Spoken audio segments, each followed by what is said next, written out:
Hi guys, and welcome to my channel. In this video I'd like to show you some progress on my project Sega Genesis Portable. I'm building actually a second one. Here's my first one, which I built it 4 years ago, I believe, or so. And 6 months ago or so I decided to build it a second one to see how much I gained in the skills and how different will be. And if you saw my previous video on the Sega Genesis Portable, you probably saw already that case. Well, the case is done 100%, and actually it turns pretty good. Like I said, it turns really nice. All gaps in a professional level. Yeah. And pretty much, let me tell you, D-pad, start, mode, cartridge slot, 5-inch screen, 3 buttons to control screen, speakers grid on both sides, and 6 button layout, which my previous was only 3 button. This is a full Sega Genesis. Well, it's same as a Sega Genesis Nomad. Pretty much, I almost about to say it's a full capable Sega Genesis, but then I'm thinking, well, Sega Genesis 1 and 2 was capable play also using attachment for CD games. This guy and the first one will not play CD games. Anyway, let me open it and you guys will see how I did case inside. And that's actually front panel, and it turns pretty good actually. Well, right now the 6 button board and D-pad board is mounted temporary, and you see I was using hot glue to mount it temporary, see how it feels. And then when I'm about to wire it, when I'm wiring, I will glue it permanently. Actually, on the D-pad it will not use any glue if it's holding with a couple screws. Those components I will remove it. The back side will be clean like that little board for start and select. The LCD screen is also attached with super glue. With cut glue. That means temporary, and there's no control board yet.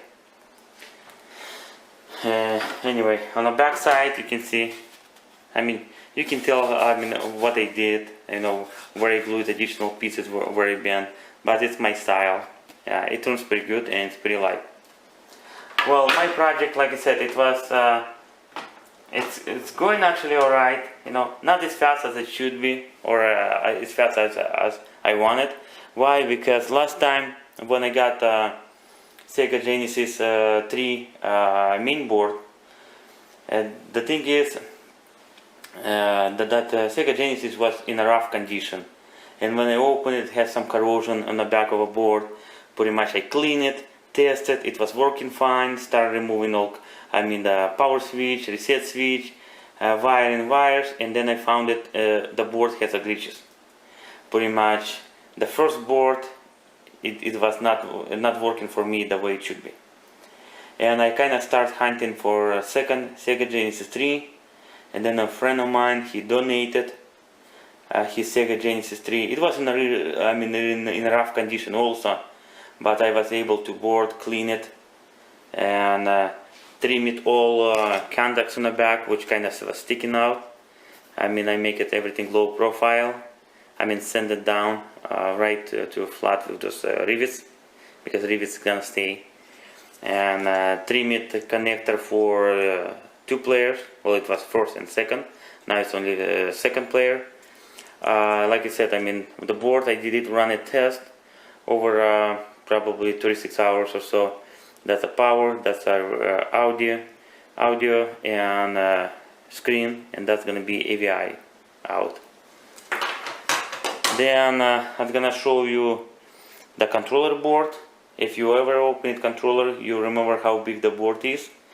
That's the original 6 button controller board from Sega Genesis controller. I trim it to this size. It's almost 1.25 inches, 1.5 inches or so. 1.25 by 1.5 inches size. It's actually pretty good. Then audio amplifier, I also trim it to small size. The thing is, even I got in my system, I will have a lot of extra room, but I want to trim it anyway. First of all, to test my skills, to see how good I am with trimming boards. Plus, it's going to be a little bit lighter. Yeah. Then the battery, I will use it Panasonic 18650. It's a size.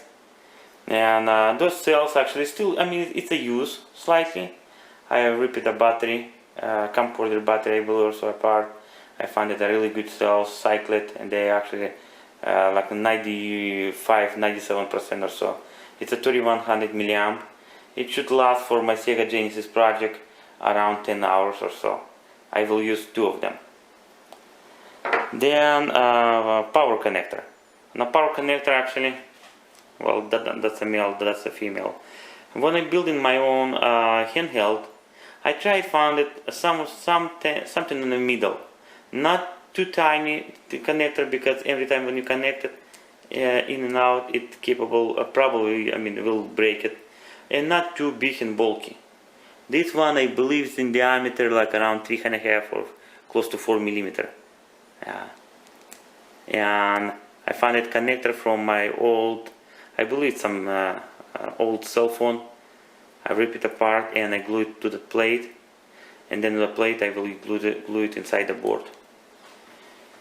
And the last thing what I will need that's power switch, smaller power switch, because if you compare the power switch what I was using on my first one, you see how big and bulky. It's okay, it's still working fine, and like I said, that old Sega, my Sega Genesis, it's really rigid, and it's, probably you can drop it, I don't know, 5 feet. From 5 feet high, it's gonna survive. The case, it's solid. It's holding only with 4 screws. It's easy to take it apart, replace the component if it needed. And on that Sega Genesis, it got so many mileage, so many hours to use. It's still working. But like I said, that switch, like you guys can tell, because I didn't have too much experience at that time. Switch, I found it somewhere, install it, and call good. With my second project, with my second Sega Genesis, of course I don't want to put same switch size, and I found it this guy, and like I said, it's pretty good. Not too loud when it's clicking. I really like it. Well, that's a little update on my new project, Sega Genesis Portable. I hope I can finish it probably in the next couple of weeks or so, and we'll see when it's done. Well, I hope you guys liked my video. If you do, thumbs up. If you don't want to miss any future videos, subscribe. We will really appreciate it. Thank you for watching, and have a good day. Bye bye.